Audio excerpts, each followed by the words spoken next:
I ran into this last week. Here's what fixed it for me. If you're looking to adjust your security settings on Zelle, follow these simple steps. Step 1. Open the Zelle app. Launch the Zelle app on your smartphone. Make sure you load into your account to access the settings. Step 2. Navigate to settings. Once you're in the app, look for the settings icon, usually represented by a gear or 3 dots.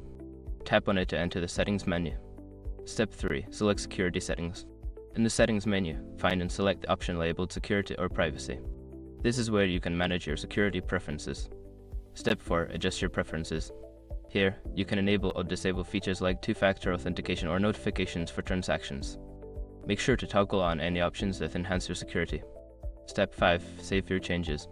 After making your adjustments, don't forget to save your changes. Look for a Save or Done button at the bottom of the screen. Remember, if you accidentally skip saving your changes, you might have to redo your settings.